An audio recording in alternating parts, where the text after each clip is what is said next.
Good morning बच्चों। आज जैसा कि हम एक नया टॉपिक लेकर आ रहे हैं, मलेरिया। ठीक है, मलेरिया जो है वो प्रोटोजोअन डिसीज़ है। आप लोगों ने चैप्टर 8 में इसके बारे में पढ़ा है।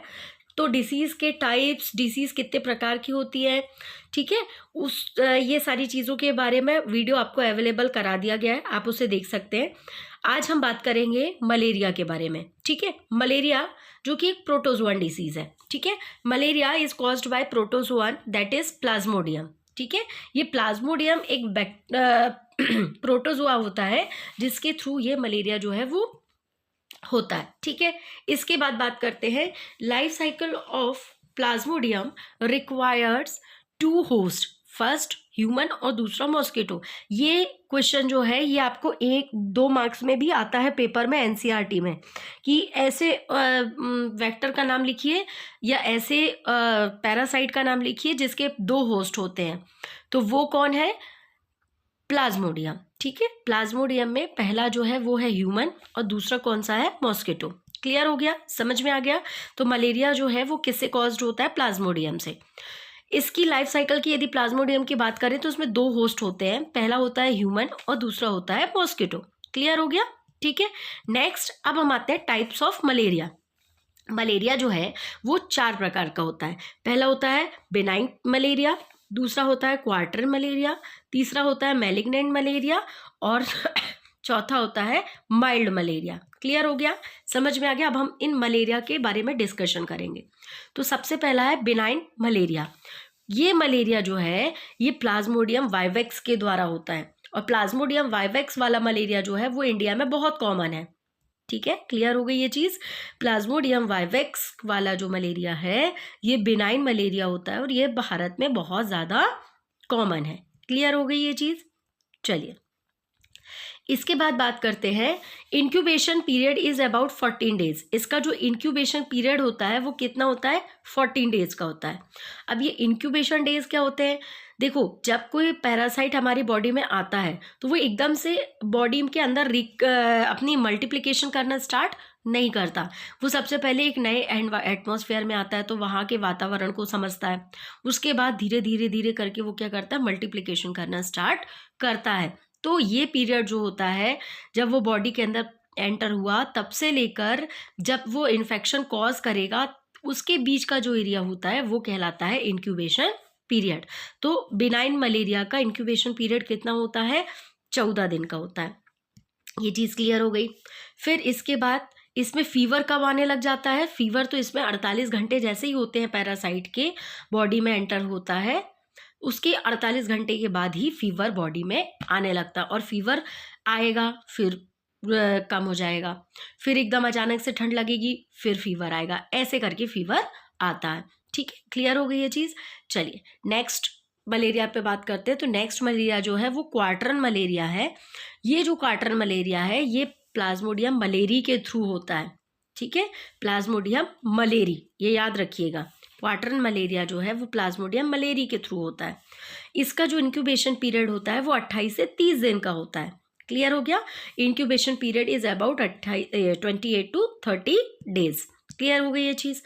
इसमें फीवर कब आता है? 72 घंटे के बाद आता है। मतलब जब पैरासाइट बॉडी में अटैक करता है उसमें जब इन्फेक्शन के 72 घंटे पूरे हो जाते हैं उसके बाद ही फीवर आना स्टार्ट होता है। क्लियर हो गया? ठीक है, नेक्स्ट है मैलिग्नेंट मलेरिया। मैलिग्नेंट मलेरिया जो है इसको लीथल मलेरिया या हैजार्डस मलेरिया भी कहते हैं। ठीक है, ये जो मलेरिया है ये प्लाज्मोडियम फैल्सीफेरम के थ्रू होता है। किसके थ्रू होता है? प्लाज्मोडियम फैल्सीफेरम के थ्रू। आई बात समझ? इसके बाद इसका जो इंक्यूबेशन पीरियड है वो बहुत कम होता है। मतलब ये इसका इंक्यूबेशन टाइम बहुत कम है, 12 दिन का ही है। क्लियर हो गया? इसमें फीवर कब आता है? इसमें फीवर 48 दिन के बाद आता है। तो ये चीज़ें आपको क्लियर हो गई होंगी कि मलेरिया किससे कॉज होता है। मलेरिया की लाइफ साइकिल को 2 पार्ट में बांटा गया है, मतलब उसके 2 होस्ट होते हैं। फिर टाइप्स ऑफ मलेरिया, तो टाइप्स ऑफ मलेरिया में हमने देखा benign malaria, quartan malaria, malignant malaria और माइल्ड मलेरिया। जो बेनाइन मलेरिया था वो किससे कॉज हो रहा था? प्लाज्मोडियम वाइवेक्स से। इसका इंक्यूबेशन पीरियड हमने देखा 14 दिन का है। फीवर इसमें कब आता है? 48 घंटे के बाद आता है।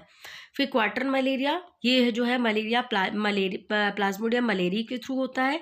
इसमें इंक्यूबेशन पीरियड कितना होता है? 28 to 30 डेज का होता है। इसमें फीवर जो है आफ्टर 72 आवर्स में के बाद आता है, ठीक है। फिर मैलिग्नेंट मलेरिया जो है वो malignant malaria caused by Plasmodium falciparum. फिर इसका इंक्यूबेशन पीरियड जो है वो कितना होता है? 12 दिन का होता है। और इसमें फीवर कब आता है? 48 घंटे के बाद आता है। चलिए नेक्स्ट टॉपिक पे बात करते हैं। नेक्स्ट टॉपिक है माइल्ड मलेरिया। चौथा जो मलेरिया का टाइप है वो है माइल्ड मलेरिया। ये जो माइल्ड मलेरिया है ये प्लाज्मोडियम ओवेली के थ्रू होता है, ठीक है। प्लाज्मोडियम ओवेली एक प्रोटोजोआ होता है, उसके द्वारा ये मलेरिया कॉज होता है, ठीक है। इसका इंक्यूबेशन पीरियड कितना होता है? 14 दिन का होता है, ठीक है। ये समझ में आ गई ये चीज़। इसमें फीवर कब आता है? 48 घंटे के बाद आता है, ठीक है। माइल्ड मलेरिया जो है वो प्लाज्मोडियम ओवेली के थ्रू होता है। इंक्यूबेशन पीरियड जो है 14 दिन का होता है। फीवर जो है ये 48 घंटे के बाद आना शुरू हो जाता है। ये चीज़ क्लियर हो गई। तो हमने 4 मलेरिया के टाइप देख लिए। पहला हमने देखा बेनाइन मलेरिया, दूसरा देखा हमने क्वार्टर मलेरिया, तीसरा देखा हमने मैलिग्नेंट मलेरिया और चौथा हमने देखा माइल्ड मलेरिया। अब हम बात करते हैं लाइफ साइकिल ऑफ प्लाज्मोडियम की। तो लाइफ साइकिल ऑफ प्लाज्मोडियम की जब हम बात कर रहे हैं तो प्लाज्मोडियम जो है वो ह्यूमन की बॉडी में कैसे एंटर होता है? किस कंडीशन में एंटर होता है? स्पोरोजोइड कंडीशन में। समझ में आया? प्लाज्मोडियम जो है वो किस कंडीशन में एंटर करता है? ये देखिए ये डायग्राम है, ठीक है। ये प्लाज्मोडियम की लाइफ साइकिल के बारे में डायग्राम है। इसमें आप देखिए कि ये प्लाज्मोडियम जो है मॉस्किटो की लार में प्रेजेंट होता है, ठीक है। और किस फेज में प्रेजेंट होता है? स्पोरोजोइड कंडीशन में, ठीक है। ये स्पोरोजोइड उसकी लार में प्रेजेंट होते हैं और जब मच्छर किसी मनुष्य को काटता है तो ये मच्छर की लार से उस मनुष्य की बॉडी के अंदर वो पहुंच जाते हैं, ठीक है। अब यहाँ पर ये पहुंच जाते हैं। इसके बाद क्या होता है कि ये उनके लिवर में जाते हैं। कौन? इसके पैरासाइट्स प्लाज्मोडियम, ये चले जाते हैं लिवर में। लिवर में ये 10 दिन 10 घंटे 72 घंटे तक वहाँ पर प्रेजेंट रहते हैं। उनका इंक्यूबेशन टाइम चलता है। फिर इसके बाद ये यहाँ पर जाकर लिवर में जाकर मल्टीप्लिकेशन करते हैं। मल्टीप्लिकेशन करने के बाद ये कई सारी कॉपियाँ बना लेते हैं, ठीक है।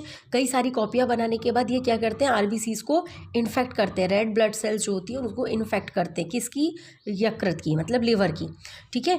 तो लिवर की जो आरबीसीज होती है उनको इन्फेक्ट करते हैं और इन्फेक्ट करने के बाद उनको आप मल्टीप्लिकेशन कर रहे हैं और ये देखिए इस तरीके से ये फोड़ते हुए बाहर आ रहे हैं, ठीक है। तो आरबीसीज क्या हो जा रही है? रप्चर हो जा रही है, मतलब डैमेज हो जा रही है, ठीक है। ये आरबीसीज रप्चर हो गई। अब इसके बाद क्या हो रहा है कि आरबीसीज जैसे ही रप्चर होती है वैसे हीमोजोइन टॉक्सिन रिलीज होता है और जब हीमोजोइन टॉक्सिन रिलीज होता है तो व्यक्ति को ठंड दे के बहुत तेज फीवर आता है। समझ में आ रहा है? ये चीज़ क्लियर होगी। फिर अगला क्या होगा कि जो पैरासाइट है वो ब्लड सेल्स में एसेक्सुअल रिप्रोडक्शन करता है, ठीक है। एसेक्सुअल रिप्रोडक्शन करता है, उनको फोड़ देता है और फिर उस तरीके से मलेरिया के लक्षण डेवलप होना स्टार्ट हो जाते हैं। और फिर ये जो आरबीसीज मतलब जो मेरस पैरासाइट रिलीज होता है ये दूसरी नई आरबीसीज को जाके इन्फेक्ट करता है। क्लियर हो गया? समझ में आ गया? इसके बाद क्या हो रहा है कि आरबीसीज से जैसे ही वो पैरासाइट बाहर निकला तो वो अब फिर वो व्यक्ति इन्फेक्टेड है। अब उसको कोई दूसरा मच्छर काटेगा। जब उसको कोई दूसरा मच्छर काटेगा आके तो वो इन्फेक्टेड पैरासाइट उस मच्छर की बॉडी में चले जाएंगे। अब मच्छर की जब बॉडी में चले जाएंगे तो ये फेज़ यहाँ से स्टार्ट होगी सेक्सुअल रिप्रोडक्शन की, ठीक है। ये उसकी बॉडी में जाएंगे। ये उसकी बॉडी में जाने के बाद फिर क्या होता है, ये गैमेटोजेनेसिस की प्रोसेस स्टार्ट हो जाती है, मतलब अब गैमीट बनने लगेंगे, मेल गैमीट और फीमेल गैमीट, ठीक है। मेल गैमीट और फीमेल गैमीट बनेंगे। अब इसके बाद क्या होता है, ये गैमीट्स बन गए, तैयार हो गया। अब फीमेल मॉस्किटो जो है वो जब बाइट करता है किसी इन्फेक्टेड पर्सन को तो ये गैमीट्स उस मच्छर की बॉडी में चले जाते हैं। मच्छर की बॉडी में जाकर रिप्रोडक्शन करते हैं। और कौन सा रिप्रोडक्शन करते हैं? Sexual reproduction. ह्यूमन में कौन सा रिप्रोडक्शन हो रहा है? Asexual reproduction. जबकि मॉस्किटो में कौन सा रिप्रोडक्शन हो रहा है? Sexual reproduction. सेक्सुअल रिप्रोडक्शन करेंगे, जाइगोट बनेगा, जाइगोट के बाद स्पोरोजोइड की कंडीशन होगी और फिर ये मॉस्किटो पैरासाइट तैयार रहेगा दूसरे व्यक्ति को काटने के लिए। तो ये इस तरीके का लाइफ साइकिल है, देख लीजिए आप लोग।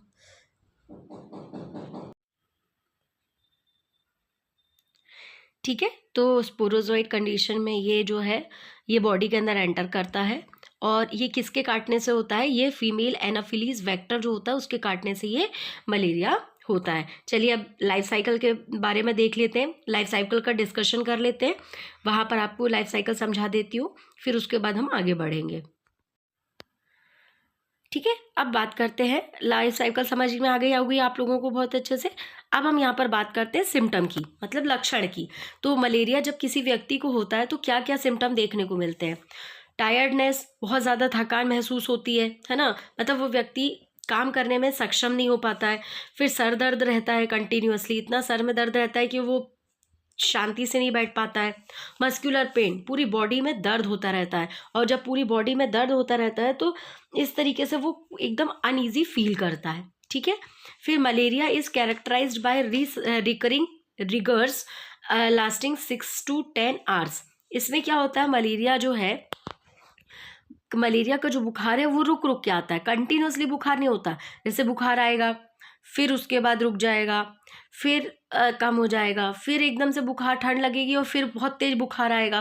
तो ये किस कारण से होता है? क्या होता है, जब आरबीसीज ब्लास्ट होती है, जैसा मैंने अभी समझाया, आरबीसीज ब्लास्ट हो रही है, आरबीसीज ब्लास्ट होने पे हीमोजोइन टॉक्सिन रिलीज हो रहा है, और हीमोजोइन टॉक्सिन रिलीज होने के कारण फिर क्या हो रहा है कि जैसे वो टॉक्सिन ब्लड में आता है वैसे हमें ठंड लगती है, एकदम कपकपी लगती है, शिवरिंग होती है, और हमें बुखार आना शुरू हो जाता है। ठीक है, अब मलेरिया जो है, ये जो मलेरिया का फीवर है इसको 3 पार्ट में बांटा गया है। ठीक है, सबसे पहला है कोल्ड स्टेज। कोल्ड स्टेज की कंडीशन में क्या होता है? चिल और शिवरिंग, मतलब कपी कप ठंड लगती है और कपकपी शुरू होती है। ये कौन सी स्टेज कहलाती है? Cold stage. ये आपको किसी बुक में नहीं मिलेगा, ये एक्स्ट्रा है, मैं आपको बता रही हूँ। ठीक है, कोल्ड स्टेज में क्या होता है? चिल, मतलब एकदम ठंड लगती है, और शिवरिंग होती है, कपकपी होने लग जाती है। हॉट स्टेज में क्या होता है? टेम्परेचर बढ़ता है। ठीक है, हॉट स्टेज में क्या होता है? टेम्परेचर बढ़ना स्टार्ट होता है।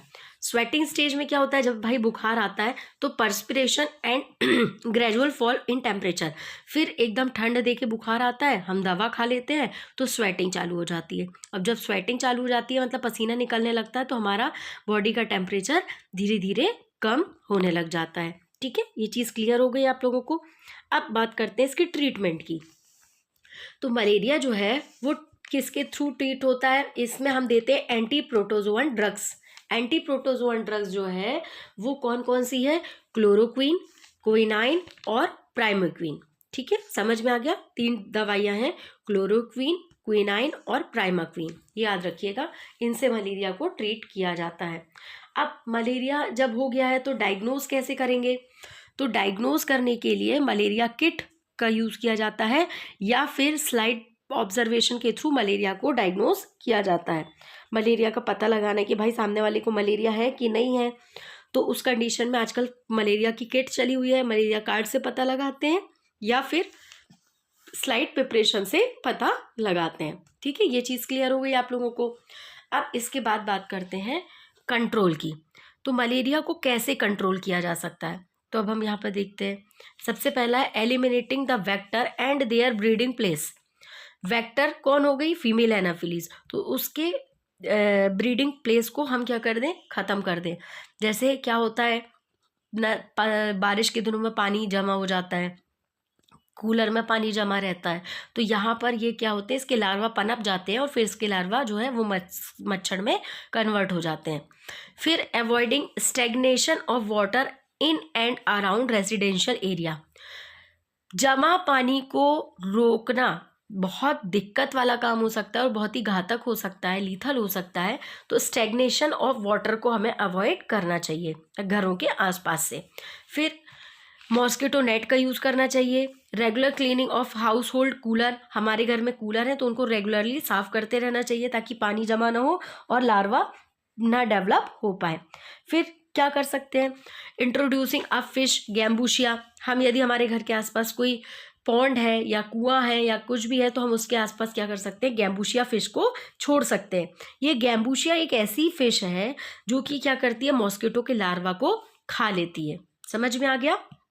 ये याद रखिएगा, ये फिश का नाम बहुत इंपॉर्टेंट है, ये पेपर में आता है कि which type of fish is eligible for the eliminating of larva of mosquito. ठीक है, इसके बाद बात करते हैं spraying if insecticide is detaches drainage and swum. DDT powder का छिड़काव भी किया जाता है इंसेक्टिसाइड के रूप में। कि देखा होगा आपने कि एनसीपी जो नगर निगम वाले होते हैं, म्यूनसिपल कॉरपोरेशन वाले, वो बारिश के दिनों में छिड़काव करवाते हैं जगह जगह पर डीडीटी का। डीडीटी क्या करता है, हल्का होता है पानी से, जिसके कारण वो ऊपर तैरने लगता है, और पानी में तैरने के कारण जो उसके लार्वा होते हैं मच्छर के, वो वहीं पर मर जाते हैं। तो यहाँ पर आज हमने ये सारी चीज़ों के बारे में डिस्कशन कर लिया है कि मलेरिया क्या होता है। ठीक है, मलेरिया के टाइप हमने देख लिए, मलेरिया कैसे हो रहा है, फिर मलेरिया के लाइफ साइकिल के बारे में हमने डिस्कशन किया कि 2 होस्ट चाहिए। फिर टाइप्स ऑफ मलेरिया देखा, टाइप्स ऑफ मलेरिया में हमने बेनाइन मलेरिया देखा, क्वार्टरन मलेरिया देखा, मैलिग्नेंट मलेरिया देखा, और चौथा हमने देखा क्या, माइल्ड मलेरिया। फिर हमने लाइफ साइकिल ऑफ प्लाज्मोडियम देखी। लाइफ साइकिल ऑफ प्लाज्मोडियम के बाद फिर हमने सिम्टम्स देखे।